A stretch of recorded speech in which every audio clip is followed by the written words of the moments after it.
Your phone buzzes. It's a stressful message, or maybe a sudden change in plans, and your whole afternoon gets derailed. We usually blame the outside world for that feeling, for the turmoil inside. But what if the turmoil comes from somewhere else? Epictetus, the Stoic philosopher, said it directly. He said men are disturbed not by things, but by the views they take of them. That idea, it flips everything around. For 2,000 years, thinkers like Marcus Aurelius, Seneca, Epictetus, they all argued the same thing, that our own judgments are what actually build our distress. They saw a split in our experience between what we can control and what we can't. And by the end of this, you'll have a framework, a way to see the suffering you create for yourself. We're going to look at how that ancient wisdom diagnosed our mental habits, the stories we tell ourselves, our constant demand for the world to be fair. So what's one source of stress for you? Something you've always assumed was just outside, purely external. The Stoic idea of a good life starts with one distinction. It's the foundation. Epictetus put it clearly in his handbook. He said some things are up to us and some things aren't. What's up to us are our opinions, our impulses, what we want or reject. Basically, anything that's our own action. What's not up to us are our bodies, our possessions, our reputation, our position, anything that isn't our own doing. That's the dichotomy of control. It's the core filter. Your judgments, your intentions, your choice to move toward or away from something, those are yours. The weather, the market, what someone says about you, whether you get the job, those aren't. It sounds simple, maybe too simple, but the power is in using it. The Stoics saw that most of our suffering, our anxiety, our frustration comes from one error. We try to control what isn't ours to control, and at the same time, we ignore what is completely in our command, our own mind. Take a moment this week you felt really upset. Maybe you were stuck in traffic, late for a meeting. The traffic itself, the red lights, the other cars, those are outside your control. But your emotional investment in them, that's a choice. The suffering isn't in the traffic jam. It's in the judgment that this is unbearable, that it's ruining your day, that it's unfair. Your opinion of the event becomes the source of the turmoil, or a critical comment from a colleague. Their words, their opinion of you, that's their business. It goes in the column of things not up to you. Your reaction, your analysis of whether there's truth in it, your decision to answer with grace or defensiveness, that's yours. When we link our happiness to outcomes we can't dictate, we hand over our inner peace to a chaotic world. We're like a sailor trying to command the wind instead of adjusting the sails. So here's a practical exercise from the ancient classroom. Think of one recent annoyance, big or small. Now, in your mind, sort it. What parts of that situation were actually within your control? Maybe only your breath, your next thought, your decision to learn from it, and what parts weren't, the other person's behavior, the broken technology, the past that can't be changed. Just that act of sorting starts to loosen the grip of automatic distress. It creates a space between what happens and how you respond, and in that space is your freedom. The Stoics had a map for this. They called it the Doctrine of Assent. It's a chain reaction, happens in a flash. First, you get an impression. That's just the raw data. A sound, a sight, a piece of news. The impression itself is neutral. It just is. Then, almost instantly, your mind offers a judgment about it. This is the step. This is where you give your assent. You agree with a story about what that impression means. And that story, that judgment, it triggers the emotion. So the suffering isn't in the impression. It's born when you actively agree with a harmful interpretation. Marcus Aurelius wrote about this. He said, "Take away your judgment about it, and the hurt is taken away. Remove the I have been harmed, and the harm disappears. The event is still there, but your agreement with a painful story about it. That's what you can retract. Think of a modern example. You get a short email from your boss. The impression is just text on a screen, neutral data, but your mind instantly offers judgments. You could agree with the story that they're disappointed in you, that they think your work is poor, that this is a bad sign. If you give your assent to that, your body responds. Your stomach tightens, your heart rate jumps, anxiety comes in. That's suffering manufactured by your own agreement. But if you withheld that immediate assent, if you considered other judgments instead, the story could be they're just busy typing quickly. They're focused on a problem, being direct. The email lacks tone, but it's not a personal evaluation. If you assent to that interpretation, the physical response is completely different. The event, the email, didn't change. Your power was in choosing which judgment to endorse. That's the Stoic secret. Between the external event and your internal reaction, there's a gap, and in that gap is your freedom of choice. So in your next moment of frustration, pause. Trace it backwards. Find the judgment you just agreed to. Was it that this situation is unfair, that this person is trying to slight you, that this delay is catastrophic? Just identifying the specific story you assented to, that begins to dismantle its power. We all have this internal rulebook. It's full of silent demands about how people should act, how events should go, how our own lives should look. The Stoics saw that rulebook as a main source of suffering.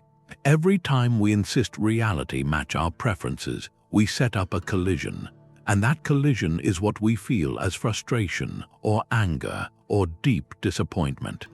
It's the tyranny of that word, should. Seneca wrote a lot about anger. He traced its origin not to other people's actions, but to our own expectations. He said we're more often frightened than hurt. We suffer more in imagination than in reality. Our anger comes from a frustrated demand. We expected sunshine and we got rain. We expected kindness and we got indifference. The suffering isn't just in the rain or the indifference. It's in our rigid belief that it should have been different. That's where the Stoic idea of preferred indifference gets practical. They acknowledged some outcomes are naturally preferable: health over illness, prosperity over hardship. A sunny day for a picnic, but they called these things indifference because their real value isn't in how they affect our inner state, our character, our virtue. A virtuous person can be at peace in hardship. A vicious person can be miserable in luxury. So we can prefer the sunny day, but we can't demand it. The moment our preference hardens into a demand, we hand our peace over to the weather. Think about planning an outdoor event. You look forward to it for weeks. The day comes and it pours. The external event is the rain. That's not up to you. The internal reaction usually follows a script of complaint. This shouldn't be happening. It's so unfair. This ruins everything. That script, that judgment, is where the misery comes from. It's the demand that reality be different. The Stoic alternative is to hold the preference lightly. I would have preferred sun, but the universe provided rain. My event has changed, but my capacity to find joy, to adapt, to connect with others, that's still within my power. The rain becomes an obstacle not to my happiness, but to my original plan. And obstacles, the Stoics love to say, can be used for a different purpose. So where does your hidden rulebook get used the most? Pick one person in your life. What's a silent should you hold about their behavior? Maybe a family member should be more supportive. A colleague should be more considerate. This person should understand you better. Just for a moment, notice the weight of that demand. Feel the tension it creates between the person as they are and your idea of how they ought to be. The Stoics would ask, is that demand serving your peace, or is it the thing chipping away at it? The Stoics talked about a second arrow. They said we often fire it at ourselves. The first arrow is whatever happens, a loss, some criticism, a setback. It's the event itself, what occurs in the world. That first one, they said, is usually outside our control. It comes from circumstance, it hits you, It can cause a real injury, but the second arrow is something you make. It's the story you tell about that injury. The rumination, the catastrophizing, the resentment you pile on top of what happened. The pain from the first arrow might be unavoidable. The pain from the second arrow is always a choice. Marcus Aurelius wrote about this. In his private notes, he told himself not to be miserable just because you're miserable. Don't use your imagination to add to your own pain. The initial hardship is one thing. The extra misery we create about its meaning, or how permanent it is, or how unfair, that's the second arrow. That's the one that does the lasting damage. Take physical pain. You twist your ankle. There's a sharp, immediate feeling. That's the first arrow. It's a signal from your body, but then the mind gets involved. You start worrying. What if it's broken? What if you can't walk for weeks? It'll ruin your trip. You'll miss work. You imagine all the consequences piling up. That mental storm, the anxiety about what's next and the frustration about what just happened, that's the second arrow. It turns the original sensation into something much heavier. The physical signal might be a 3. The mental story pushes the total suffering to an 8. It works the same with emotional pain. Someone says something cutting.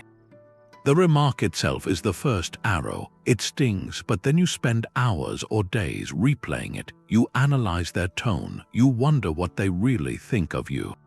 You connect it to other criticisms from the past. You build a whole case against yourself. That internal trial, that constant replay, is where the real suffering happens. The initial remark lasted a second. The mental narrative you agreed to can last for years. So here's something to try. Think of a recent hardship, something that felt heavy. And in your mind, gently separate the two arrows. What was the bare event without your commentary? Just the facts. A project got cancelled. A conversation ended awkwardly. You got some negative feedback. That's the first arrow. Now find the second arrow. What was the story you started telling yourself right after? Was it that you're a failure? That you'll never succeed? That everyone is against you? That your future is now bleak? See how that second story, the one you built, carries a different kind of pain. A far more potent one. The Stoic move is to learn to catch that second arrow in flight, to see the story starting to form and to choose consciously not to load it into the bow. This doesn't mean the first arrow doesn't hurt. It means you stop the infection. You tend to the initial wound without poisoning it further with your own thoughts. Stoics saw suffering coming from two places that don't exist, yesterday and tomorrow. When we're not caught up in something happening right now, we usually fall into one of those. Regret ties us to a past we can't change. Anxiety ties us to a future we can't know. Both are just mental constructions. They're stories. We build them from memory or imagination, and then we agree to live inside them as if they were real. The pain they cause is happening now, in this moment, but it's fueled by ghosts. Seneca saw this. He wrote that we have a habit of exaggerating sorrow, or imagining it, or anticipating it. We exhaust ourselves, he said, fearing things that may never happen. That's the mechanism. We take a possibility, a simple what if, and we give it our full agreement. We treat it as a certainty. We feel the dread, the tightness, the racing heart for an event that isn't here. It might never come, but the payment of suffering is taken from us in full today. Think about a common worry like job security. The external fact might be a rumor of layoffs or a quiet month. The first arrow is the rumor. The second arrow, the one we fire ourselves, is the whole movie we direct about the future. We see ourselves unemployed. We imagine the difficult conversations, the financial strain, the blow to our identity. We feel the shame and fear of that imagined scene as if it were playing out right here. Yet, at this very moment, you are employed. You are sitting somewhere, listening. The suffering you're feeling is for a story you're writing and believing right now. The same is true for social regret. That awkward thing you said last week, the event is over, the words are spoken, but you keep replaying the scene, editing it, cringing at it. You're inflicting present pain by repeatedly visiting a mental reconstruction of a moment that's gone. The past is fixed, the future is unknown. The only real arena for your action, for your peace, is the narrow slice of time called now. The Stoic practice is to continually bring the mind back to the present task, not in a vague way but with concrete simplicity. What's in front of you right now? Is it reading an email, then read it well? Is it washing a dish, then wash it with care? Is it listening to someone, then listen fully? This focus isn't an escape from planning or learning. It's a refusal to let those necessary functions hijack your current experience. Planning for the future is a present moment activity done with clarity. Learning from the past is a present moment activity done with reflection. The suffering comes when we leave the present and move in to live emotionally in those other times. So take a brief inventory of your own mental energy. In this quiet moment, as you listen, where is your mind tending to drift? Is it picking over a conversation from yesterday, rehearsing what you should have said? Or is it leaping ahead to a meeting tomorrow, already anticipating conflict? Just noticing that pull is the first step in reclaiming your attention. That pull is the invitation to build a prison out of time itself.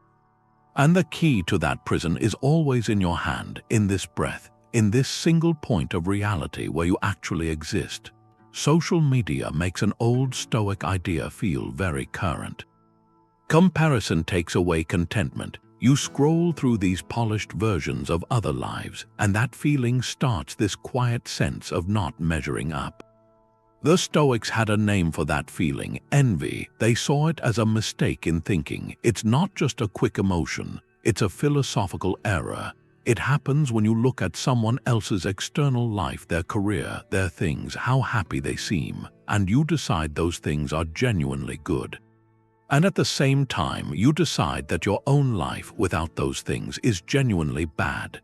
In that moment, you've given away your peace of mind. You've handed it over to a measuring stick you can never win with. You've forgotten the basic split between what you control and what you don't. Their life, their status, their advantages, those aren't up to you. They belong in the category of external things. Your own character, your effort, your appreciation for what you do have, that's in your column. Envy is the pain of wanting what's in someone else's column, while you ignore the work you could be doing in your own. Marcus Aurelius wrote about this. He said, "Don't waste what's left of your life thinking about other people unless it's for some shared good. Why trouble yourself over what someone is doing or saying or thinking? Their path is theirs, yours is yours." He wasn't saying to be cold. He was trying to protect your attention, which is your most valuable resource, from being eaten up by useless comparisons. He kept reminding himself to be satisfied with what he had, and with the opportunity to act well right where he was. To want someone else's life is to reject your own.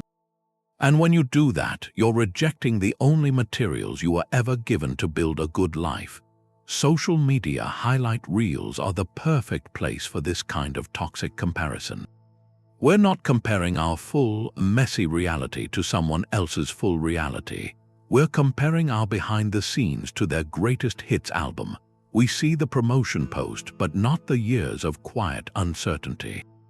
We see the perfect vacation picture, but not the argument that happened right after it was taken. We see the finished product, never the struggle. And when we decide that polished image is the whole truth about a good life, we set ourselves up to feel a constant sense of lack. We're envying a story, a fiction, and in the process we're creating a very real kind of suffering for ourselves. So here's a practical idea straight from that Stoic thinking. Next time you feel that familiar pull of comparison, maybe a pang seeing a friend's achievement or scrolling past a lifestyle that looks perfect, just pause. Don't just feel it and keep scrolling. Stop, question the judgment underneath it. What story did you just agree to? Is it that their success means yours isn't enough? That their possessions are proof of a happiness you don't have? Try to separate the external fact from the internal story you're telling. The fact is, they posted something. The story is what that something says about you and your life. That story is something you built, and if it's causing you pain, you can change it. You can choose a different judgment. You can see their good fortune as simply theirs, and then bring your focus back to the task right in front of you, back to the growth that's possible in your own sphere.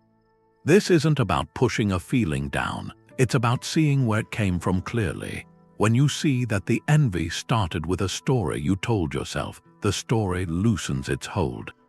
And your contentment stops being something out there in someone else's life. It becomes something you can build right here with your own thoughts. Most of the suffering we're afraid of never actually happens. But we pay for it anyway with our peace of mind. That's catastrophizing. Your imagination takes over. It builds something huge and terrifying from just one small possibility. The Stoics had a practice for this. They called it the Premeditation of Evils. It sounds dark at first, but it wasn't about being pessimistic. It was a tool. A way to disarm the imagination's power by looking at fears under a clear, cold light. Seneca put it well. He said we suffer more in imagination than in reality. We get scared by shadows, by the stories we tell ourselves about what might happen, and we pay the emotional price as if those stories were already true.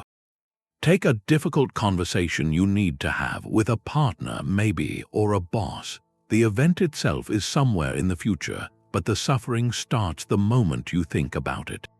Your imagination gets going, you rehearse the worst versions, you see their face angry, you hear them saying the most hurtful things, you imagine the relationship ending.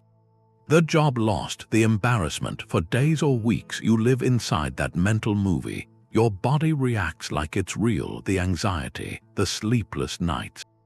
The knot in your stomach, you're suffering deeply for something that hasn't happened. And then when the actual conversation comes, it's almost never the horror show you wrote. It might be tense, it might be hard, but it's manageable. Most of the pain was in the waiting. You paid for a catastrophe with your present peace, and the bill came due for something much smaller. The Stoic premeditation is a way to call that bluff. It's not about telling yourself everything will be fine. It's about looking at the feared outcome with brutal honesty. Asking what's the actual worst that could happen, and then the crucial next question, could I handle that? By defining the monster, you take away its shapeless, terrifying form. You see it has edges, a size. You realize you have resources, some resilience. The practice isn't to dwell on misery. It's to drain the fear of the unknown from a possible future. Here's a simple way to try it. Take a current worry, something giving you that background hum of anxiety. Write it down in one clear sentence. Now draw a line down the center of a page. On one side, list all the evidence you have that the catastrophic outcome will actually come true. Be ruthlessly factual, not feelings, observable facts.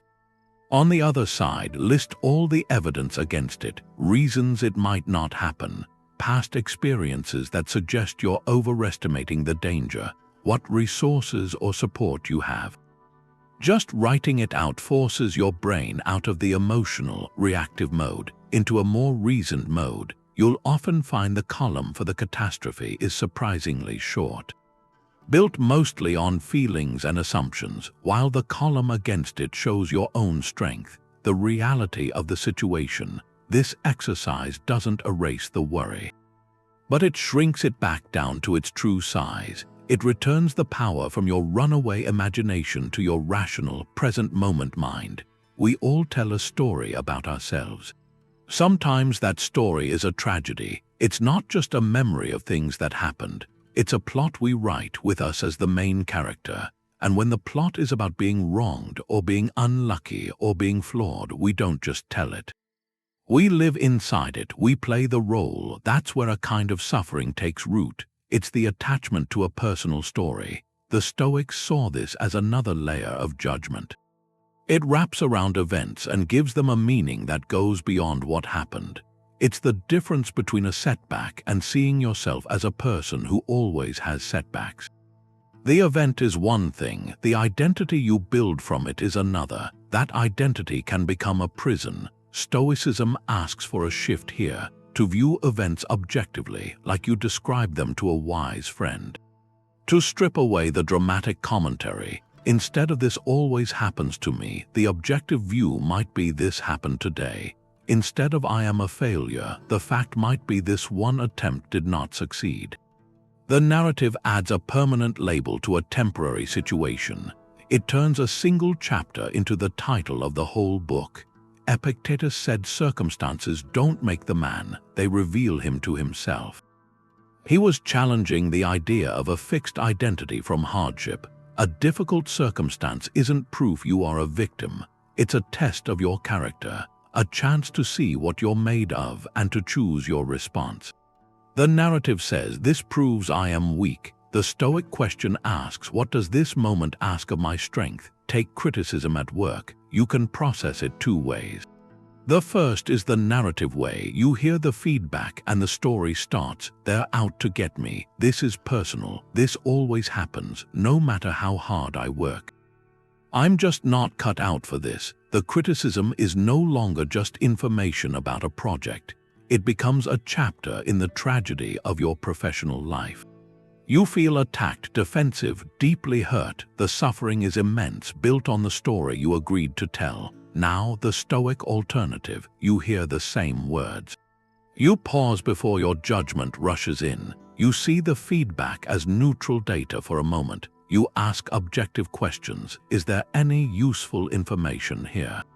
Is this about my work or the other person's style? What part of this is within my control? This separates the event from the dramatic personal plot. It lets you feel the initial sting without letting it define you. You might feel disappointment, but you avoid the deeper anguish of feeling like a permanent failure. The event is the same. The suffering is different because the story you told changed. So here's a quiet question. What is one self-limiting story you tell about your life or your abilities? That you're not a math person, so you avoid numbers. That you're unlucky in love, so you approach new connections with cynicism. That you always mess things up, so you hesitate to start anything new. Just identify the title of that story. Don't judge it, just notice it. See it as a narrative you've been writing, maybe for years. And for a moment, consider what it might feel like to set that manuscript down. To meet the next moment not as the tragic hero of that old tale, but simply as yourself. Free to write a new line. The Stoics realized that to find peace, you have to want what actually happens, not try to make things happen the way you want. It sounds like a riddle, a paradox, because we think getting what we want will make us happy, and not getting it will make us sad. The Stoics saw the problem with that. They saw that the sadness, the real suffering, doesn't come from the outcome itself. It comes from our tight grip on that specific outcome, an outcome we can't fully control. That's the difference between setting an intention and clinging to a result. Your intention, your effort, your preparation, that's your domain. You can put your energy there. But the final result, the approval, the win, that involves other things, other people's choices, timing, luck. To tie your peace to that external verdict is to build on sand. This is where Amor Fati comes in, love of fate. It's not passive resignation, it's an active embrace. It's saying, whatever happens, I will find the value in it. I will use it. I won't waste energy fighting the reality. I'll direct my energy toward my response. The goal shifts. It's no longer to make the world conform to my wishes. It's to align my wishes with the world as it unfolds, to want what happens, because what happens is the material you've been given to practice your character.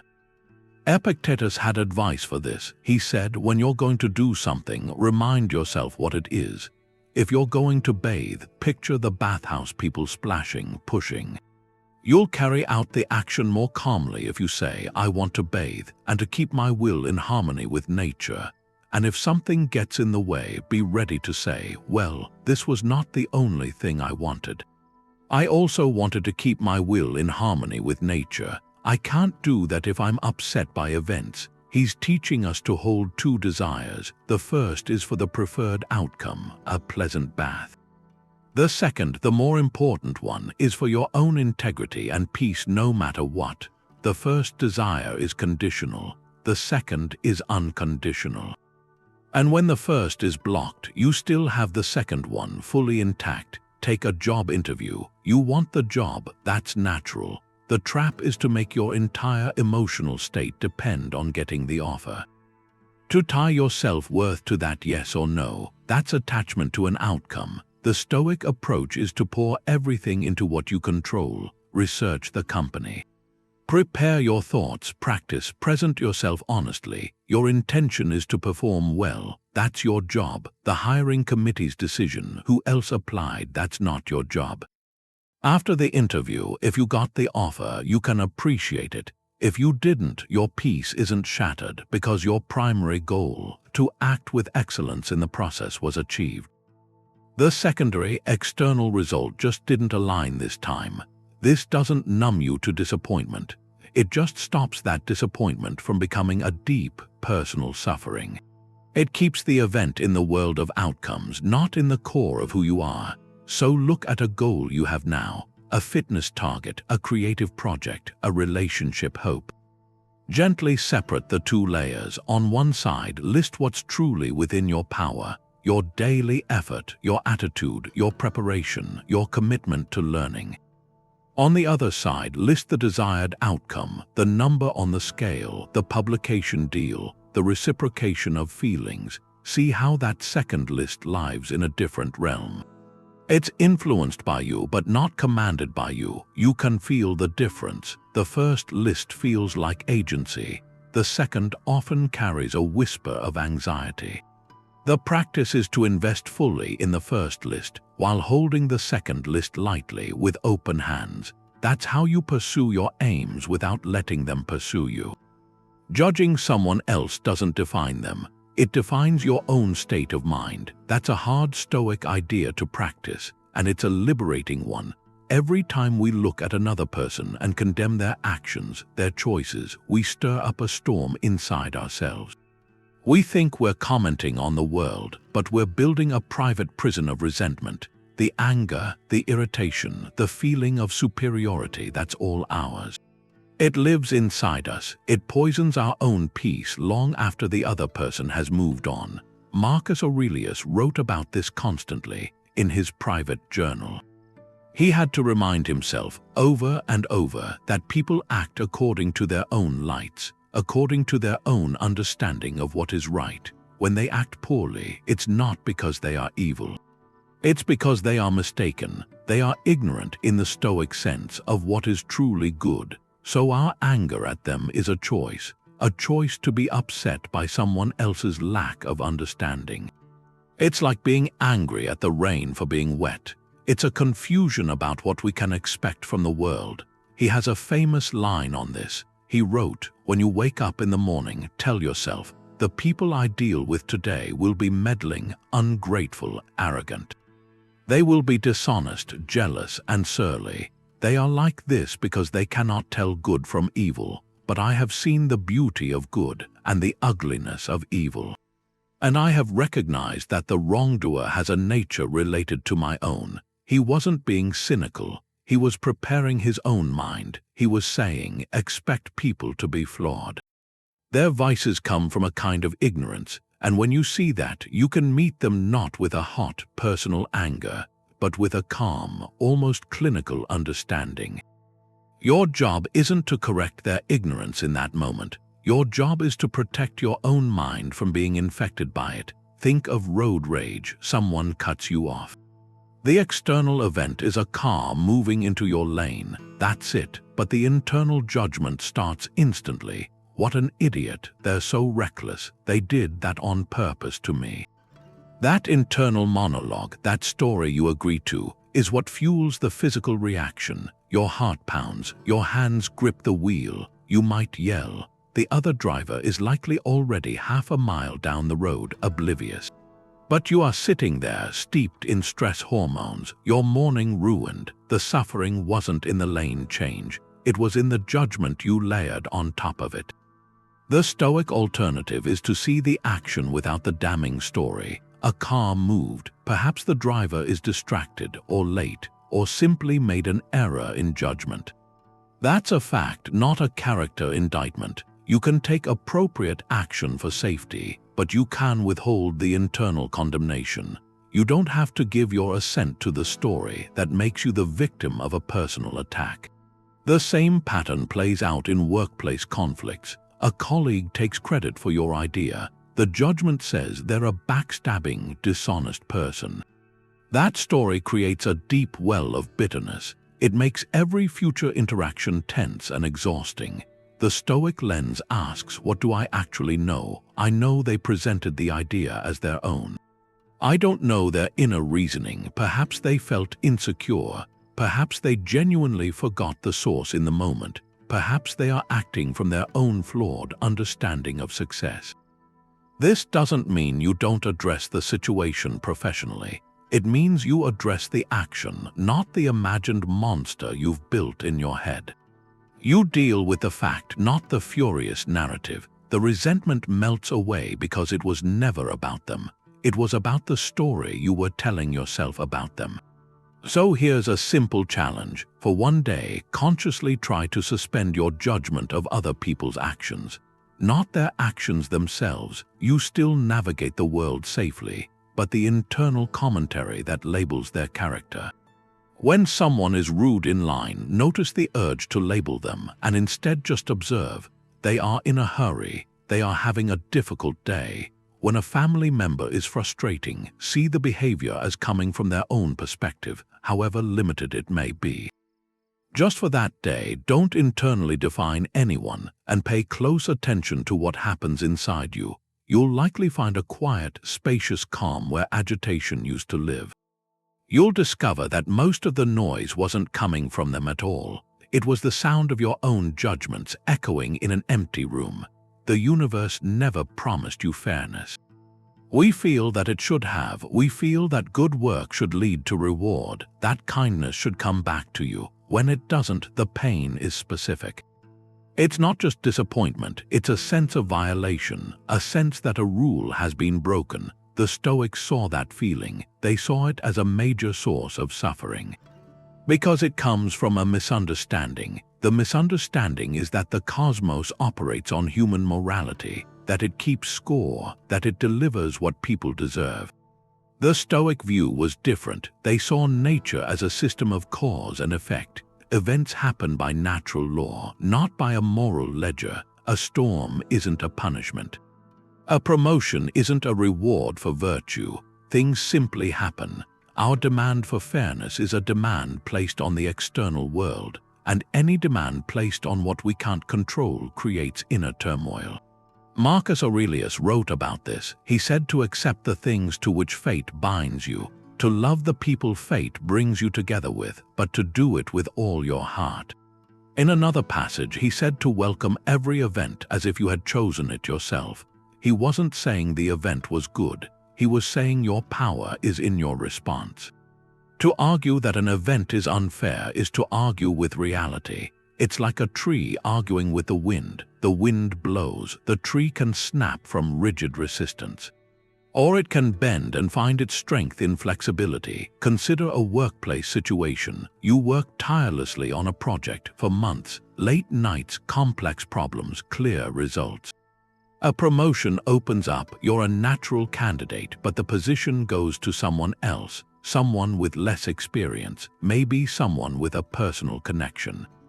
The external event is clear. You didn't get the promotion. The internal suffering comes from the story you attach to it, the story of unfairness, the narrative that says, I deserved this.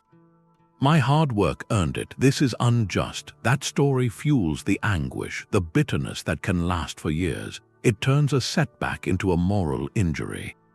The Stoic approach is to separate the layers. The first layer is the event. You were not promoted. That's a fact. The second layer is your judgment about it. That it was unfair, that's an interpretation. The third layer is your emotional reaction, built on that interpretation. The Stoic work happens at the second layer. Can you examine that judgment? Can you see that deserving something is a concept you projected onto an indifferent process? The company's criteria, the manager's biases, the timing, these are external factors. A web of causes you don't control. Your hard work was within your control. It had its own value in building your skill. To link your peace of mind to the external reward is to hand your peace over to that uncontrollable web. This doesn't mean you don't feel disappointment. It means you prevent it from becoming a consuming resentment. You can acknowledge the preference. You would have preferred the promotion. But you refuse to demand it. You look at the outcome. This is what happened. Now, what is my next move from here? So think of a time you felt genuinely wronged. Not just annoyed, deeply wronged, a friendship ending badly, credit being stolen, a hardship you didn't feel you earned. Look at that memory. Where was the sharpest pain? Was it in the bare facts of what occurred? Or was it in the belief that it was unfair, that you deserved better? That belief is the extra weight you carried. The Stoics would ask you to set that weight down, not to excuse the other person, not to pretend it didn't hurt, but to free your energy from the exhausting project of prosecuting the universe for its lack of justice. Your peace is too valuable to be held hostage by that case. If praise and blame meant nothing to you, who would you be? That's the question Epictetus asked. And it points to this huge source of suffering. We worry so much about what other people think. We want approval. We're afraid of disapproval. And in that wanting and fearing, we lose our own compass. Our sense of worth becomes this public opinion poll, updated by every look, every comment, every like. The Stoics called this the weight of opinion, a heavy burden. One we put on ourselves. Their answer was the inner citadel. Think of your mind as a fortress. The walls are your own judgment, your principles, your understanding of what's truly good, what's actually in your power. Outside the walls is all the noise, other people's opinions, their praise, their criticism, their standards always shifting. When you live for the approval out there, you're vulnerable, at the mercy of any passing comment. But when you find your validation inside from living by your own virtue, you become unshakable. Your peace isn't something others can give you or take away. Epictetus had a lesson on this. He said, if someone calls you a fool, don't be troubled by it, but examine the charge. If it's true, then the problem isn't the insult, it's the foolishness. Your job is to learn, to improve. If the charge is false, then it doesn't concern you. The opinion belongs to the other person. It's their impression, their error. Why suffer for someone else's mistake? The sting only comes if you agree, if you internally accept the story that your worth is defined by their label. Think about sharing something you've made, a story, a painting, an idea at work. You feel that vulnerable hope, then the feedback arrives. If it's high praise, you feel a rush. Your day is made. If it's harsh criticism, you feel crushed. Your confidence plummets. In both cases, your emotional state is tied to an external meter. You've handed the control panel for your inner world over to your audience. The work itself hasn't changed, but your experience of it, of yourself, is now dictated by reactions you can't control. That's the suffering of living for external validation. The highs are addictive but fleeting. The lows are devastating, personal. The Stoic practice is to recenter where your satisfaction comes from. Did you do the work with integrity? Did you learn something? Did you act in line with your values? If the answer is yes, then the work is already a success. The praise is a pleasant bonus. The criticism is just data, something you can evaluate calmly for useful insights. But neither one changes the fundamental success, which was in the doing, not the reception. Here's a small experiment. Sometime in the next few days, do one thing that's fully aligned with your values, but that you know will almost certainly go unnoticed. A small kindness for a stranger with no expectation of thanks. A thorough piece of work done just for your own standards. A moment of patience you extend when no one is watching. As you do it and after, observe your feelings. Do you feel a subtle itch for someone to see it and approve? That's the old habit, the external seeking. And then, can you find a quieter, more solid satisfaction just from knowing you acted well? That's the foundation of the inner citadel, a quiet space where your worth isn't up for a vote. It's built brick by your own choices. We think a comfortable life is a good life. The Stoics saw that as a mistake. There's this pattern in how we think, a deep judgment that ease is good and hardship is bad. It seems obvious we prefer comfort, but the Stoics said that judgment is what makes us fragile. It sets us up to suffer because the world isn't comfortable by nature. Our peace ends up depending on the world cooperating, and when it doesn't, which is often, we feel betrayed, we suffer. So they introduced this training exercise, voluntary discomfort. It wasn't about seeking pain, it was practice to retrain that initial judgment, to prove to yourself through experience that discomfort isn't an evil.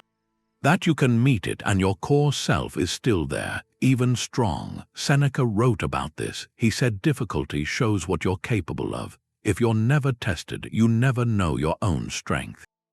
He wasn't glorifying hardship, he was pointing to its function. It's the fire that tempers steel. Without it, you're untested, unsure of your own resilience. Take a cold shower. The physical sensation is just a sensation nerve signals. The suffering, the mental resistance comes from the judgment you add, the story that this is unbearable, that it's a punishment that you must escape. The practice is to step into the cold water and not agree with that story, to observe the sensation itself.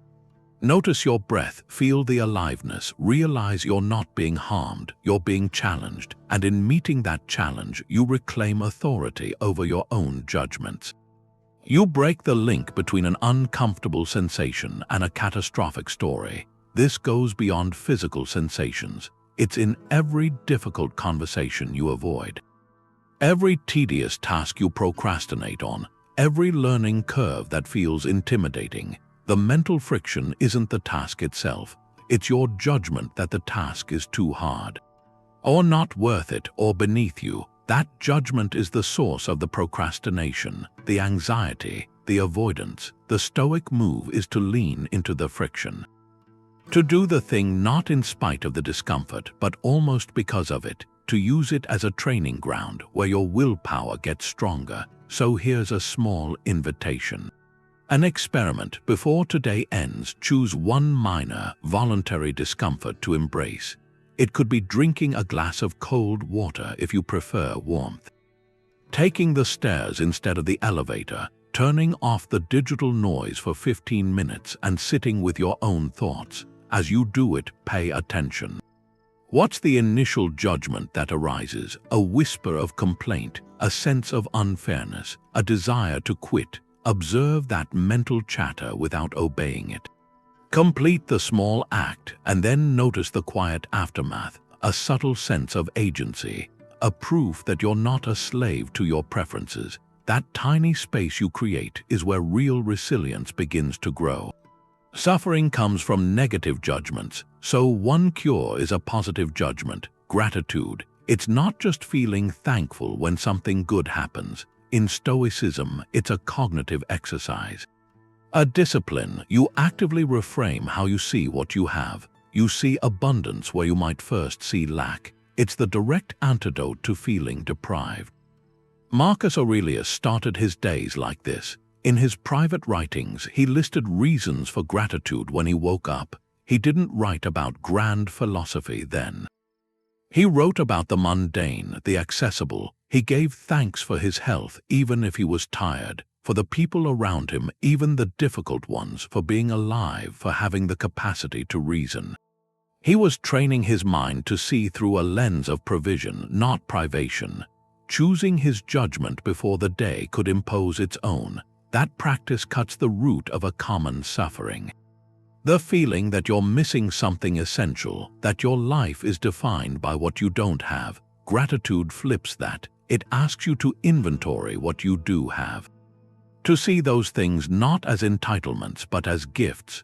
The Stoic isn't naive. They see hardship clearly, but they also see the infrastructure of support, the small miracles of ordinary life.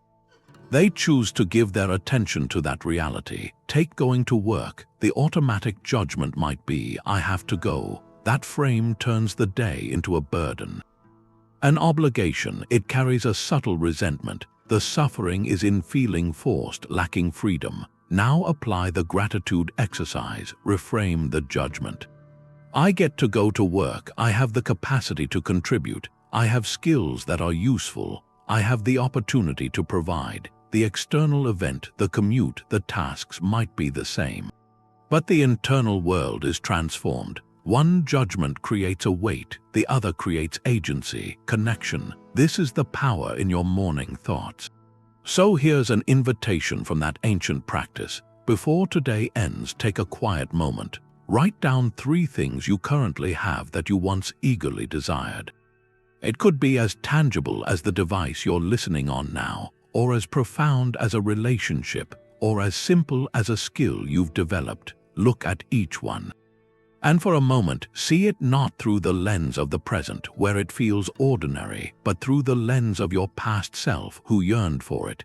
That shift isn't just sentimental. It's a philosophical tool. It proves to your own mind that you are not in a state of lack. You are living in a past wish fulfilled. And that realization quietly disarms the suffering that comes from always wanting the next thing, from feeling perpetually behind. It grounds your peace in what is already here, already yours. The ancient Stoics, they saw the ego as the main thing that gets hurt. This sense of self, this personal identity, it's fragile. It takes things that are neutral and turns them into personal attacks. A comment someone makes in passing becomes a deep insult. An invitation you weren't included in feels like a rejection. The ego is always telling a story, and the story it likes best is the one where it's the victim. That constant personalization, it just manufactures distress.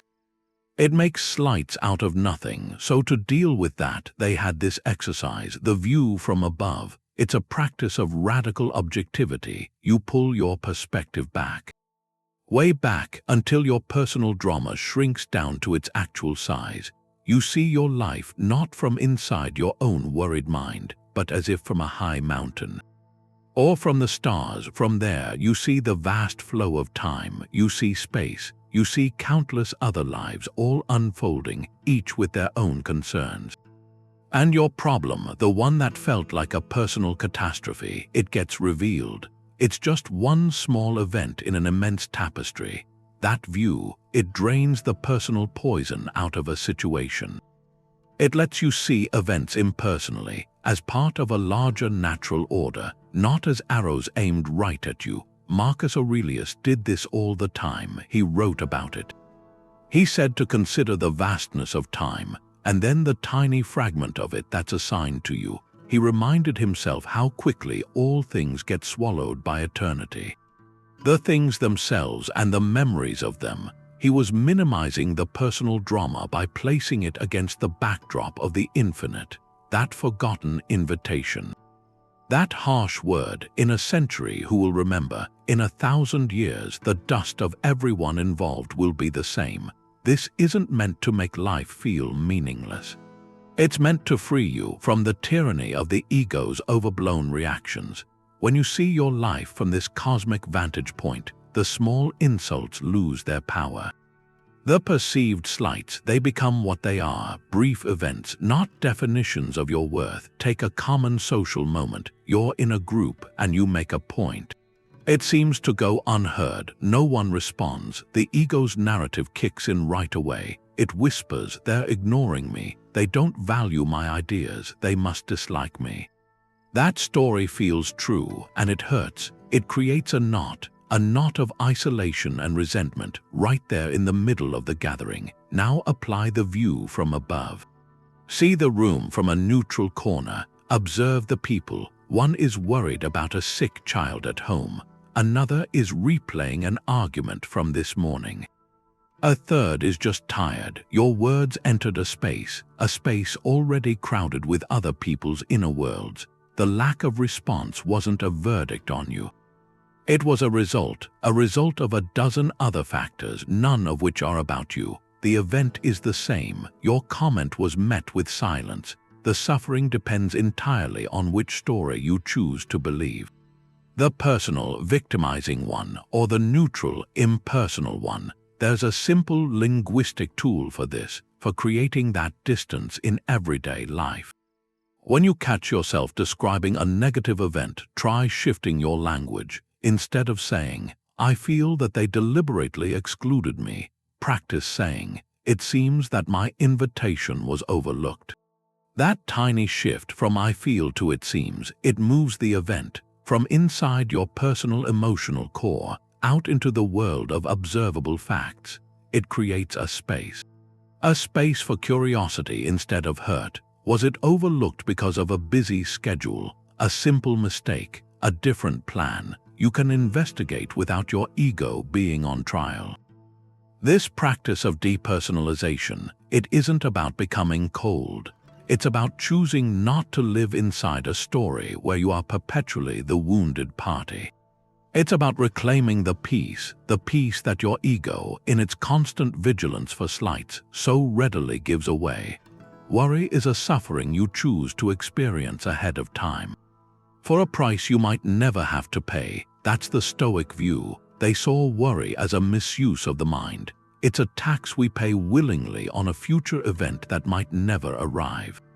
And in paying it, we drain our present peace, our energy, our focus for no return. It's a terrible investment. The Stoics drew a crucial distinction between worry and practical problem solving. They are not the same. Worry is a state of mental agitation, dwelling on the uncontrollable what-ifs, imagining the worst-case scenario, and then emotionally living inside that imaginary scene. Preparation is different. It's a series of actions, focusing on the steps you can actually take. Worry is passive and consuming. Preparation is active and liberating. One traps you in a story, the other moves you through reality. Seneca captured this. He wrote, "We are more often frightened than hurt. We suffer more in imagination than in reality." Think about that. The fear of the thing is almost always worse than the thing itself.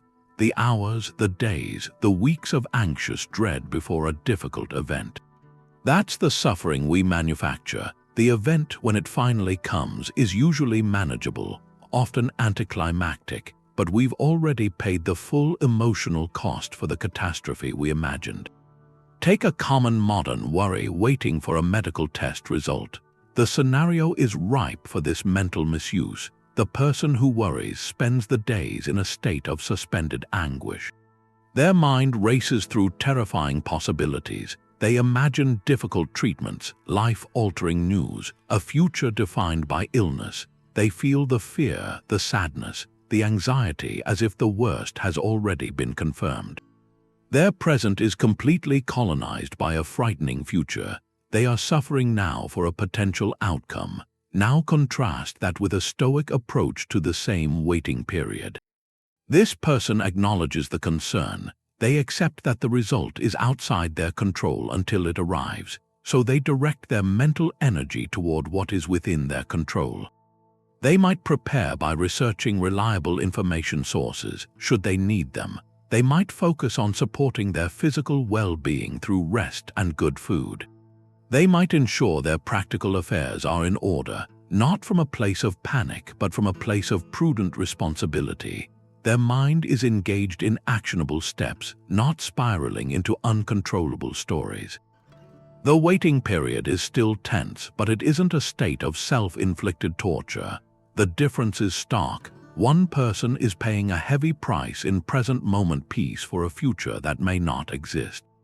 The other is conserving their energy, preserving their peace, and readying their resources for whatever reality brings. The Stoic isn't avoiding the issue. They are meeting it with a clear, undivided mind, rather than a mind already exhausted by its own projections. So here's a small, practical shift. Think of one current worry that's been occupying your mental space. It might be about money, a relationship, a work deadline. Now, for a moment, consciously transfer the energy you've been spending on worrying. Channel it instead into one single, concrete, controllable action you can take right now. If you're worried about finances, that action might be reviewing your budget for 10 minutes. If it's about a project, it might be drafting the first 3 sentences of the report. If it's about a relationship, it might be sending a simple, kind text to check in.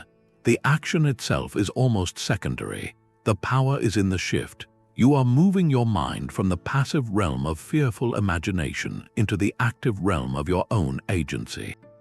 You are proving to yourself that you are not helpless. You are choosing to build something with your mental energy instead of letting it burn a hole in your present peace. That one small, deliberate action begins to break the spell of futility. It starts to reclaim your mind from a future that doesn't yet exist and plants it firmly back in the only time where you can ever actually do anything, which is now. Epictetus said freedom comes from removing desires, not fulfilling them. It sounds backwards. We're always trying to get what we want and avoid what we don't. But he's pointing to the mechanism, the engine of our disturbance. It runs on 2 fuels, desire and aversion, and both are usually pointed wrong. We desire things outside our control. We're averse to things we can't avoid. That mismatch is where the friction is, where suffering is born. The first line of his handbook, the Enchiridion, puts it plainly. Some things are up to us and some are not. Our desires, our aversions, our impulses to pursue or flee, those are up to us. But whether we actually get what we desire or avoid what we're averse to, that often isn't. When we tie our peace to obtaining something or avoiding something, we hand our freedom over to chance. Every moment of quiet frustration, of simmering anxiety, of sharp disappointment. You can trace it back to a desire for something you don't have, or an aversion to something you do have. It's that simple, that profound. Take an ordinary afternoon. You're working and a specific craving hits. You want a particular coffee from that shop across town. That's the desire. It fixates on an external object. The coffee itself isn't up to you. The shop might be closed. The line might be long. Your desire, though, is entirely yours. If you tie your contentment to getting that exact coffee, you set yourself up. If you get it, a brief satisfaction. If you don't, a ripple of irritation. Your emotional state is now tethered to the world's cooperation. The suffering isn't in missing the coffee. It's in the initial judgment, the judgment that your peace depends on it. Now flip it, aversion. You're at home and remember a chore you've been putting off.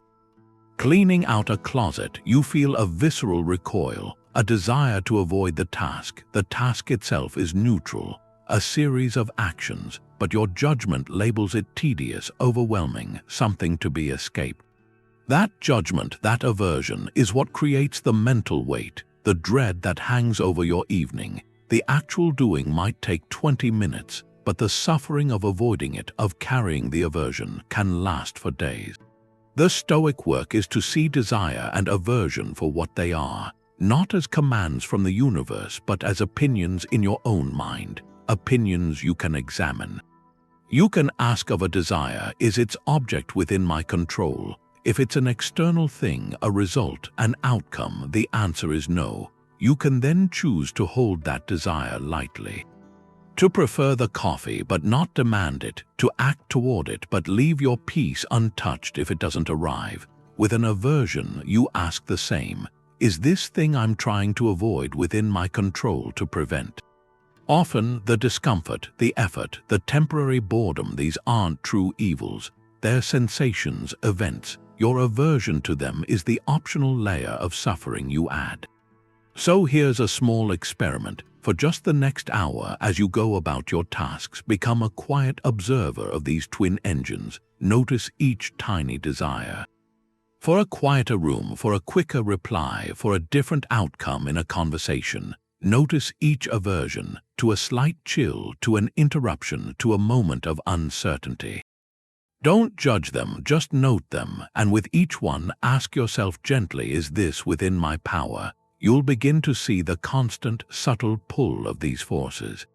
And in that seeing, you start to gain the one thing Epictetus promised, not the removal of all wanting, but the freedom that comes when you stop being ruled by it. The Stoics talked about a kind of sanctuary, a place you can always go where the past and the future can't get in. That place is right now, this present moment. It's not a mystical idea, it's a tactical shift. They had a word for it, prosoch, a vigilant awareness, a focus on exactly what you're doing. When your mind is completely absorbed in the task at hand, there's no room left. No bandwidth for the stories that create suffering. You can't feel the soapy water on a dish and also rehearse an argument from yesterday. You can't fully listen to the sound of rain and also catastrophize about tomorrow's meeting. The present moment, when you're fully in it, is a refuge. It's a space of pure experience before the judgment arrives. Marcus Aurelius came back to this again and again in his private writings. He said to concentrate every minute like a Roman on doing what's in front of you with precise seriousness, tenderly, willingly, with justice, and to free yourself from all other distractions.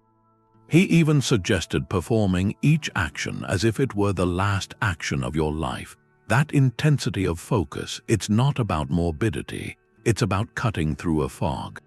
The fog of distraction. When you treat the current task as if it carries the weight of your entire character, you bring a dignity to it, and in that dignified focus, the noisy narratives, they just fall silent. Take washing dishes. The automatic mind approaches it with a story of aversion. It says, this is a boring chore, I wish I were done, I'd rather be watching something. My hands are getting prunny, this is taking time from my life. That internal commentary, that wish to be elsewhere, that's the source of the mild agony. It turns a neutral series of motions into a personal grievance. Now engage the same act with prosoch, with full attention. Feel the temperature of the water. Notice the play of light on the bubbles. Watch the pattern of the china as it emerges clean. There's no story about boredom, no story about wasted time. There's only the sensory reality of the task, and in that focused state, a quiet peace emerges. The chore hasn't changed, your relationship to it has transformed. The suffering was never in the dishes, it was in the mental resistance to being there with them. So here's an invitation. Sometime in the next day, carve out 5 minutes. Choose a simple sensory experience, drinking a cup of tea, feeling the sun on your skin, listening to a piece of music without doing anything else. Your only instruction is to be fully there. When your mind wanders into a story, a memory, a plan, a judgment, you just guide it back, gently, back to the direct sensation, the warmth of the cup. The pattern of light through the window, the sequence of notes. Don't fight the thoughts, just notice their pull and return. In those brief minutes, you're practicing the architecture of an inner citadel. You're building your ability to dwell in the one place where suffering, which is always a story about the past or the future, simply can't find a foothold. If our thoughts cause suffering, we need a tool to fix them. The Stoics had an answer. They called it reason or logos, but it wasn't cold logic. It was something more personal.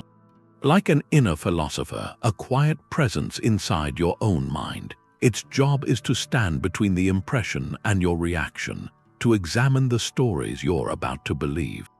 This faculty of reason is your built-in mechanism for peace. It lets you catch a judgment in flight, hold it up and ask, does this serve me? Is this aligned with reality? Or is this the thing constructing my pain? Epictetus pointed to this. He said people are disturbed not by things, but by the principles they form about them. The principle is the judgment, the story, the rule you've accepted. The event is neutral. Your reason is the tool that can inspect that principle. It can test it for truth. It can choose to let it go. This is the active work of philosophy, not debating abstract ideas, but using your capacity for clear thinking to dissolve the faulty architecture of your distress. So how do you use this tool? It starts with a pause, a deliberate pause. When you feel that surge of frustration or anxiety, that's your signal. Instead of being carried by the feeling, you engage your reason. You become a gentle investigator of your own mind. One method is to borrow from Socrates. Ask your thought a series of questions. Walk through an example. Suppose a recurring thought is, "My work is never good enough." That judgment carries a heavy weight. It creates a background hum of insecurity. Now apply your reason. Your inner philosopher, examine it. First question, is this absolutely true? Is my work never good enough? Reason looks for evidence. It might recall specific instances. Positive feedback, completed projects, problems solved. The absolute statement never begins to crack under the scrutiny of actual experience. Second question, what evidence contradicts this thought?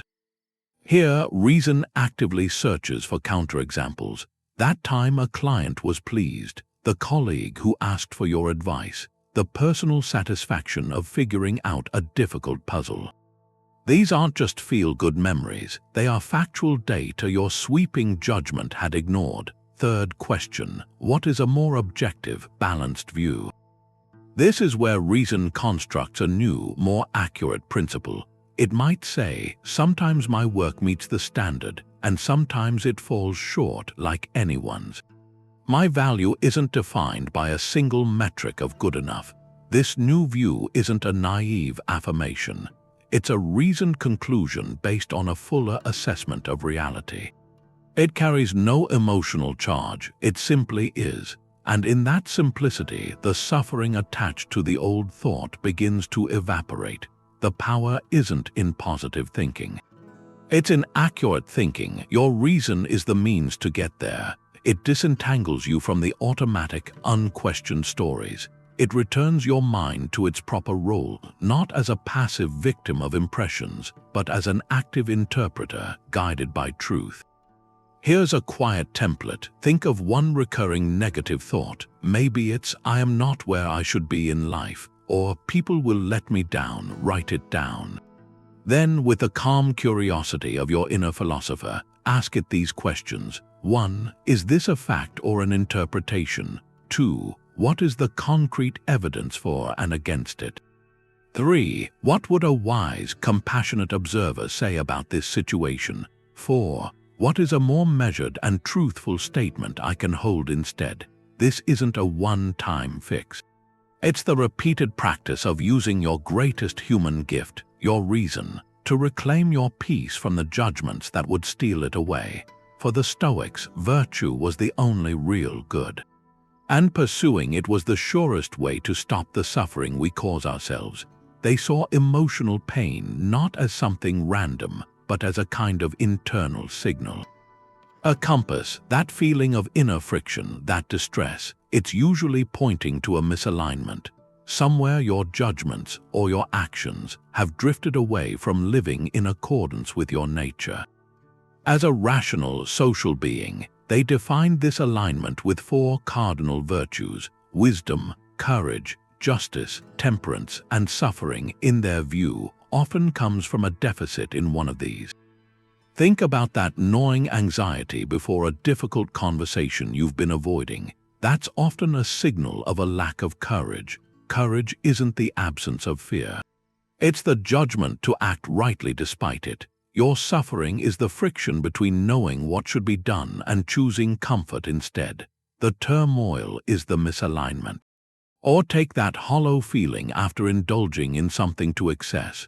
The short-term pleasure fades and a sense of emptiness settles in. That's a signal from temperance. Or rather, from its absence. Temperance is the wisdom of proper limits, of harmony with yourself. The suffering is the body and mind reporting back that you've overridden their natural balance for a fleeting sensation. Then there's anger at a perceived unfairness. When it boils into resentment, it can point to a complex interplay of justice and wisdom. Justice is our duty to others in the social sphere.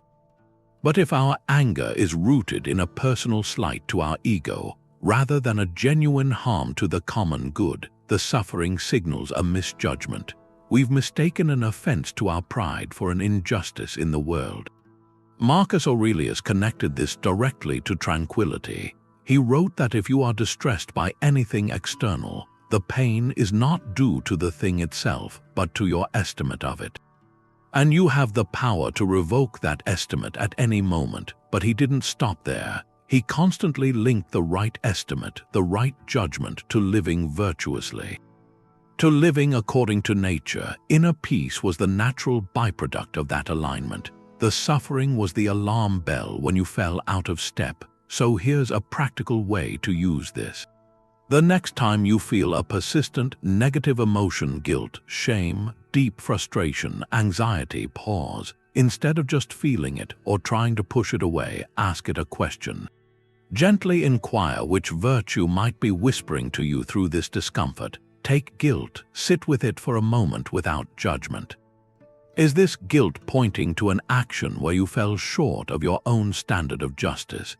Did you fail to treat someone with the fairness you expect for yourself? Or does it point to a lack of temperance? Did you speak harshly, act impulsively? The guilt itself is the signal of the misalignment. Your work is not to wallow in the feeling, but to hear its message and make the corrective action. An apology, a change in behavior, a commitment to do better. The virtuous action is the remedy that dissolves the suffering. Reflect on a recent moment of distress. It doesn't have to be a major crisis. It could be lingering irritation after a meeting or restlessness at the end of a day. Can you trace that feeling back? Does it point to a moment where you lacked the courage to speak a necessary truth? Does it highlight an instance where you chose the unwise path, knowing a better one existed? Does it reveal a subtle injustice in how you allocated your time, perhaps neglecting your own well-being or an obligation to someone else? This reframing turns suffering from a mere problem to be eliminated into valuable feedback. It becomes information, a guidepost. The Stoic goal was not a life free from feeling, but a life where feelings were understood, where they served the higher purpose of virtue rather than ruling over it. Your tranquility becomes less about controlling the world and more about listening to the quiet, consistent signals of your own best nature. Stoic acceptance isn't about giving up. It's that first step, the one that takes courage to see the world as it actually is, not how you want it to be. That distinction is everything. Resignation is passive. It's a surrender of your own agency. It tells a story of defeat. Acceptance is active. It's a clear-eyed choice to stop arguing with reality so you can start working with it. Resignation drains your energy into a pool of hopelessness. Acceptance takes that same energy and channels it into the places where you still have some influence. A lot of our suffering is added on. It comes from that internal fight, the mental resistance to what's already true. Acceptance is laying down that weapon, so your hands are free to build something new within the space you actually control. That's the heart of Amor Fati, the love of fate, a phrase later thinkers like Nietzsche embraced, seeing in Stoicism this profound idea. Loving your fate doesn't mean enjoying every single event. It means welcoming it as the necessary material of your life, the raw material you've been given to practice your character. Marcus Aurelius embodied this. He didn't enjoy the political intrigues, the betrayals, the weight of empire, but he constantly framed them as the very conditions for his virtue. He wrote that what stands in the way becomes the way. The obstacle isn't to be cursed, it is the path itself. Acceptance is how you find the path in the obstacle. Take a profound example like managing a chronic health condition. The diagnosis arrives, it's a fact, a first arrow. The path of resignation looks like a spiral. It says, this is terrible, my life is over. It focuses only on the loss, on the unfairness, on everything that can no longer be. It's a state of mental surrender where all energy gets consumed by grief and complaint. The path of Stoic acceptance starts with the same stark fact. It says, this is my body's current reality. This isn't what I would have chosen, but it is what is. That clear acknowledgement, without the layer of catastrophic story, is the critical pivot. It removes the secondary suffering, the rage against the diagnosis, the obsession with the why me. With that energy now freed, the person can turn to their sphere of control. They can ask, given this reality, what is within my power, my attitude toward each day? My commitment to the management plan, my choice to find meaning and connection despite the challenge, my decision to be kind to myself and to others. Acceptance doesn't cure the illness, it cures the helplessness. It transforms a situation from a prison sentence into a difficult but meaningful field of practice. The practice is to start small with a grain of daily life. Before this day ends, choose one completely unchangeable fact about it. Maybe it's the weather, gray and drizzly. Or a cancelled plan, or a lingering noise from a nearby street. Your task isn't to like it, it's to practice accepting it without a single thread of mental complaint. Observe the fact, see it simply as a condition of the environment, like the law of gravity. Notice the immediate impulse to judge it as bad, to wish it away. And then consciously choose to let that impulse go. For just a few moments, stop telling yourself the story that this should be different. In that quiet space, you might feel a subtle shift. A lightening, the energy you are using to resist reality becomes available again. It's a small rehearsal for the larger acceptances life will inevitably ask of you. Building the muscle that turns fate from a master to be resisted into a landscape to be met with your own strength. The Stoics had this practice. They'd imagine losing things. They called it the Premeditation of Evils, negative visualization. It seems backwards, thinking about losing what you love, but the training is in that. It targets the judgment that loss is catastrophic. If you willingly visit that possibility in your mind, you disarm its shock in reality. You prove you can face it, and in doing that you loosen the grip, the tight grip of attachment that causes so much anxiety. It's like a vaccination. A small, controlled dose of the idea of loss to build resilience against the real thing. Seneca captured it. He said to remember that everything we cherish is on loan. Our health, our loved ones, our comforts, loaned from fortune. Nothing is ours to keep permanently. He wrote that we should love what's dear to us, but always with the thought that we have no promise we can keep it forever. This isn't cold detachment, it's an invitation to a more profound, clear-eyed appreciation. When you hold something knowing it's borrowed, you stop taking it for granted. You see its true value right now, in this moment. You can try this. Think of something common, your smartphone. Close your eyes for a moment. Imagine it's gone.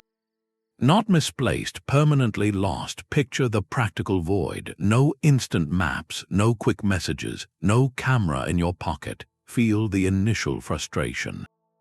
The inconvenience, but then follow the thought further. How would you adapt? You'd find other ways to communicate. You'd read a physical map, ask for directions. You'd rediscover the quiet spaces, the quiet in your day without constant notifications. The point isn't that the phone is bad. The point is your peace and capability are not contained within it. The device is useful, but your life is not the device. By mentally walking through its loss, you separate the tool from your well-being. You appreciate the convenience more. Because you see it as a gift, not a guarantee, and you fear its loss less because you've already glimpsed your own ability to carry on. So here's a prompt. In the next 2 minutes, choose one thing you value, a possession, a relationship, your health. Sit quietly, visualize with gentle curiosity its temporary nature. See it not as a permanent fixture, but as a visitor in your life. Observe the feelings that arise. There might be a tightening, a resistance. Then see if you can find underneath that a new layer of appreciation. For its presence right now, this practice doesn't summon disaster. It quietly prepares the ground of your mind so that if change ever comes, you are not starting from a place of terrified shock. But from a place of sober understanding, you have already visited that country in your thoughts, and you know the terrain. What if you could want exactly what's happening right now? That's the discipline of desire. It sounds impossible, but that's the advanced work of Stoicism. It's not about suppressing your wants, it's about redirecting them. Turning desire away from the external world you can't control and pointing it inward toward the only thing you truly own, your response to this moment. This is the culmination of the training. You stop trying to bend reality to your will. Instead, you bend your will to meet reality with grace. Epictetus gave the clearest instruction. Don't seek for events to happen as you wish. Wish for events to happen as they do, and your flow of life will be smooth. That's the pivot, from wanting the world to be different to wanting to be fully present for the world as it is. Your desire is no longer a source of suffering pulling you away from now. It becomes a source of power, rooting you in your own capacity to meet whatever arrives. Imagine a practical scene. You're at the airport. Your flight is delayed, not for an hour, but for 4. The initial impression is the announcement, the changed time on the board. The automatic judgment kicks in. This is terrible. I want to be on my way. I want this to be different. That judgment, that desire for a different reality, is the engine of your immediate suffering. Frustration builds. You feel trapped, annoyed, your plans unraveling. Now apply the discipline. You hear the same announcement. You feel the initial pull of the old desire. But you pause. You consciously redirect your desire. Instead of wanting the plane to be on time, you ask, what can I want right here, right now, that is within my power? I want to use this unexpected time wisely. I want to find a quiet corner and read that book I've been carrying. I want to observe the flow of humanity in this terminal with curiosity. I want to practice patience. I want to be the calm person in a sea of frustration. You are not just accepting the delay, you are actively desiring the opportunity it presents. The external event hasn't changed. The delay is still 4 hours, but your internal world has been transformed. You are no longer fighting reality. You are collaborating with it. Your desire is now aligned with your virtue, with your capacity for patience and presence. The suffering evaporates because the conflict is gone. There is no gap between what you want and what is happening. They are the same thing, so here's a small experiment. Before today ends, find one minor inconvenience, a long line at the store, a slow internet connection. A chore you've been avoiding. When you encounter it and you feel that familiar ripple of resistance, try this. Say to yourself quietly and deliberately, I want this. Not as a sarcastic complaint, but as a genuine internal reorientation. I want this moment exactly as it is because this is the moment I have been given to practice. Observe what happens. There's often a physical sensation, a release of tension in the shoulders, a deeper breath. The mental chatter of complaint falls silent because you have just agreed with reality. You have turned your desire from a source of lack into a source of engagement. This is not magical thinking. It is the deliberate work of choosing where to point the most powerful force you possess, your own want. Their flawed judgments don't have to become your suffering. You can only be harmed by others if you believe you're harmed, if your own judgment consents. That's a social insight from the Stoics. It takes the earlier idea about not judging others and pushes it further. It's not just how we judge them, it's how we internalize their judgments of us. When someone acts poorly, they're operating from a faulty understanding. Their insult, their criticism, their anger, it's a reflection of their own confusion. It's a statement about their character, not a verdict on yours. The suffering begins when you accept their flawed logic as truth, the moment you agree that their opinion defines your worth. Marcus Aurelius wrote about this. He said the best revenge is to be unlike the one who performed the injury. And in another passage, he noted the crucial point. The wrongdoer wrongs himself. He makes himself worse than he was. He harms himself more than he harms you. Think about that. the person who acts from anger, from pettiness, from ignorance. They're damaging their own soul. Their peace, their character, your peace, though, remains yours to protect. It can only be taken if you hand it over in exchange for their opinion. Consider a family conflict. A relative makes a cutting remark about a life choice, about your career, or how you're raising your children. Their words are sharp, dismissive. The automatic reaction is to feel attacked. That deep personal sting, the mind instantly weaves a story. They don't respect me. They think I'm a failure. This is a personal rejection. That story, the judgment you agree with, is what creates the real anguish. It pulls you into their emotional state. You're now entangled in their faulty logic, fighting a battle on a battlefield they created. Your evening is ruined. Your peace is gone. You suffer because you accepted their flawed premise as a legitimate arena for conflict. The Stoic alternative is to see the remark for what it is. A piece of data, a reflection of their own worries, their biases, their limited perspective. You can hear the words without assenting to the story they imply about you. You can acknowledge they spoke while withholding your agreement from the meaning they intended to assign. This doesn't mean you don't feel a flicker of pain. That's the first arrow, the impression. But you prevent the second arrow, the story of personal harm, from being fired. You protect your inner citadel by not opening the gate to their siege. Here's a simple visualization. Picture an insult, a harsh word, as a ball thrown at you. You see it coming. You have a choice. You can reach out and catch it. Hold it, examine it, feel its weight. Let it occupy your hands and your mind, or you can let it sail past you. You can watch it land harmlessly on the ground behind you because you never reached for it. The thrower intended for you to catch it. Your power is in choosing not to. So bring to mind one recent criticism, large or small, that stuck with you. Can you see the moment you caught that ball? Can you feel the weight of it still in your hands? Now, in your mind's eye, gently set it down. The throw was their action.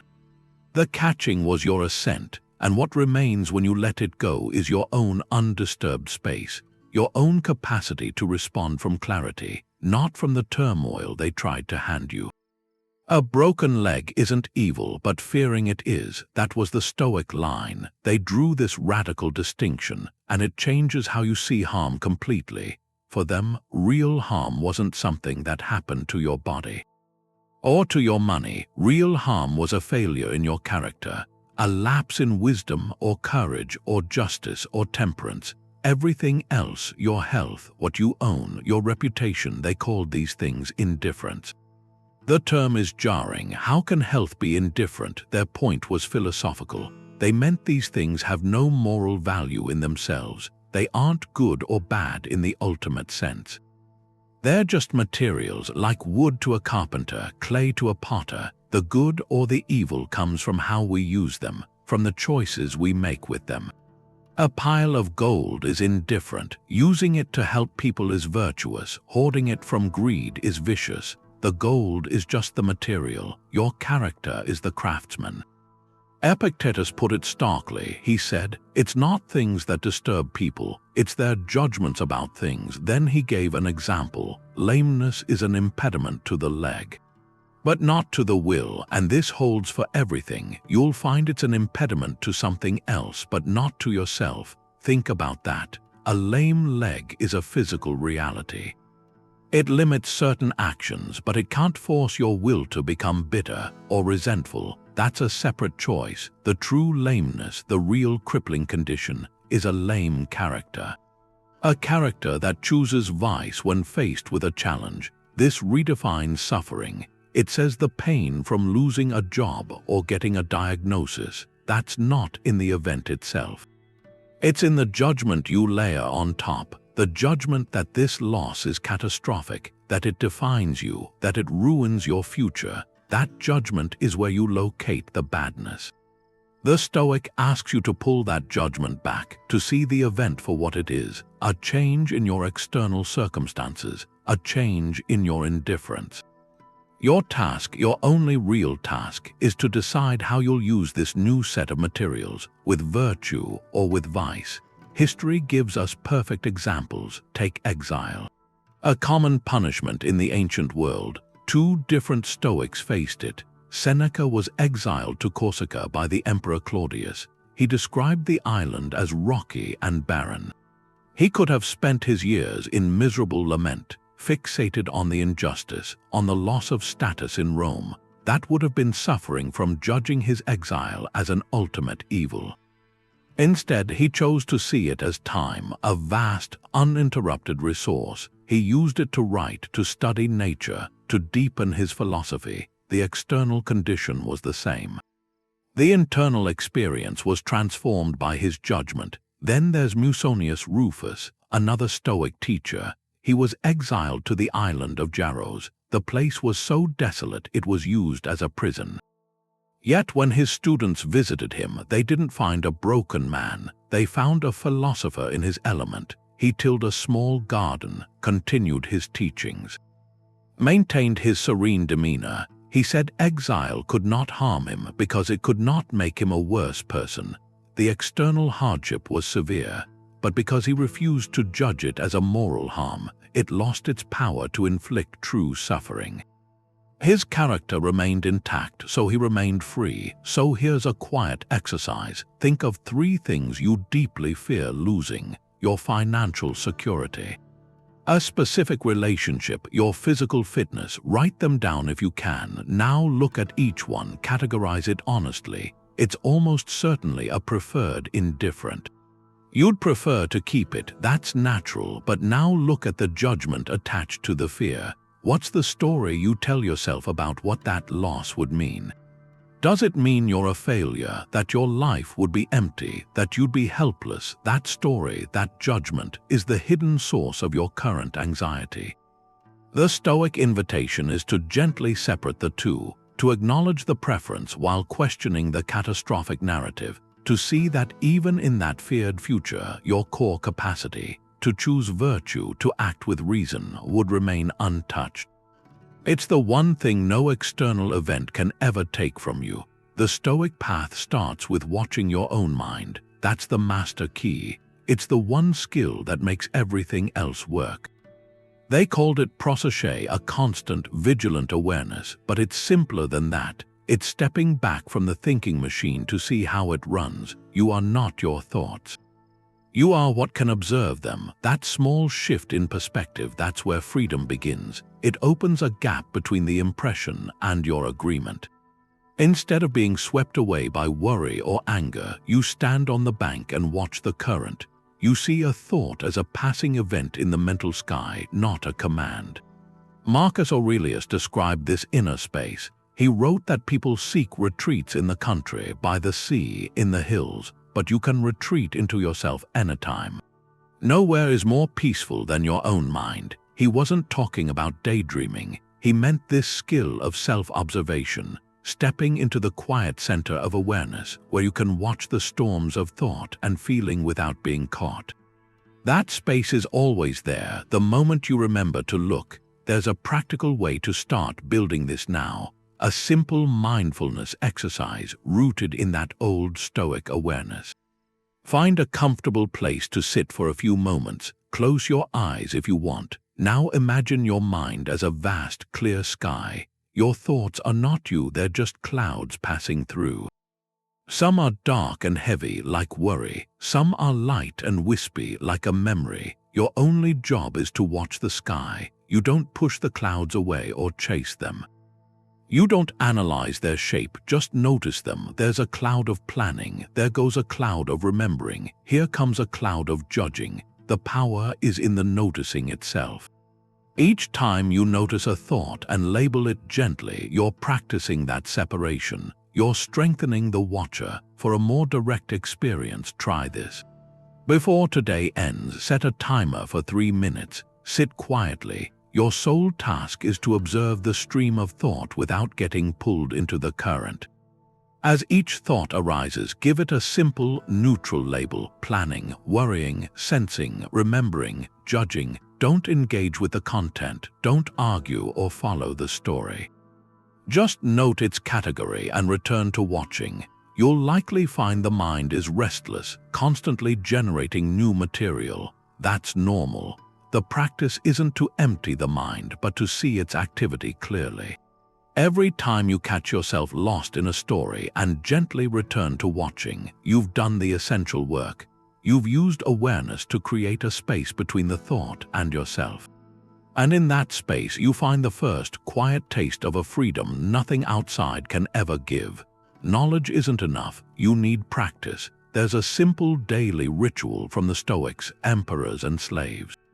It's a three-part framework. It turns philosophy into something you live. It takes less than 10 minutes total, but it builds a muscle of awareness. And that awareness dismantles suffering you cause yourself. The ritual is a cycle: preparation, action, reflection. You start in the morning before the day's demands. Find a quiet moment, maybe with your morning drink. That's your preparation. Marcus Aurelius wrote his private thoughts at dawn. He reminded himself what to expect. He said, when you wake up, tell yourself the people you meet will be meddling, ungrateful, arrogant. They are like this because they can't tell good from evil. That's not pessimism, it's immunization. By anticipating friction, you prepare your mind. You won't be surprised by it. You won't be overthrown. So in your morning minute, do this. Briefly consider the day ahead. What meetings, tasks, interactions might bring stress. Then, set a simple intention, aligned with virtue, not a goal to achieve. A quality to embody. Your intention could be patience during a long commute, or courage to voice a difficult opinion, or temperance in your reactions to minor things. You're programming your inner citadel. You're planting the seed of the judgment you want to have before the world offers you a different one. Then you move through your day. That's the action phase. Your practice is mindfulness of judgments. Your only job is to notice. When you feel that spike of frustration, that sinking anxiety, pause for a heartbeat. In that pause, ask a simple question. What judgment did I just agree to? Is it that this traffic is unbearable, that this criticism is a personal attack, that this change of plans is a catastrophe? Naming the judgment starts to dissolve its power. You don't need to fix it right away, just see it. This is the practice of the gap. You're exercising your freedom to choose your assent. Finally, in the evening comes the review. Seneca strongly advocated for this. He wrote that we should subject ourselves to a daily cross-examination. How did I handle the day? What did I do well? Where did I let a false judgment steer me? This isn't about self-criticism. It's about honest, gentle observation. Take 2 minutes before sleep. Look back on the day's moments of friction. Revisit one instance where you felt suffering. Now, with the calm distance of evening, trace it back. Was the suffering in the event or in the story you told about it? Could you have withheld assent from a different judgment? This review closes the loop. It turns daily experience into your personal classroom. Let's walk through a day. Someone using this ritual. Alex starts the morning anticipating a tense project review. The intention set is wisdom and calm. During the meeting, a colleague dismisses Alex's idea. The first impression is a sting. The automatic judgment begins. They don't respect my work. But Alex remembers the morning's intention and the day's practice. In that pause, the judgment is caught. A more objective view is chosen. This is one opinion. The idea still has merit. The emotional spike subsides. That evening, in the review, Alex notes the moment. The suffering was self-created the instant the automatic judgment was accepted. And it was dissolved the moment a wiser judgment was chosen. The event itself, the colleague's comment, became neutral data instead of a source of lasting turmoil. This is the Stoic ritual in motion. It's a system for catching the second arrow before it ever leaves the bow. So here's a direct invitation. Commit to this 3-part practice for just one single day. Morning intention, daytime noticing, evening review. Keep a brief journal of what you observe. You don't need to change anything at first. just watch the machinery of your own judgments at work. You may discover something. The source of so much daily weight isn't the world being difficult. It's a series of small, unquestioned agreements you've been making with it all along. The whole structure of suffering rests on one basic mistake. We think the world is doing this to us, but we're the ones holding the hammer. The Stoics, they laid out this inner territory. They showed us the traps and the ways out. It starts with that basic split: what's up to us and what isn't. Our power is only in our judgments, our actions, not in the external results we keep trying to grasp. Any moment of upset is a sign we've mixed those two up, trying to control the wind instead of setting our sails. Then we saw the mechanism of assent, how we give our quiet agreement to a story about what happened. And that story, not the event, is what starts the emotional storm.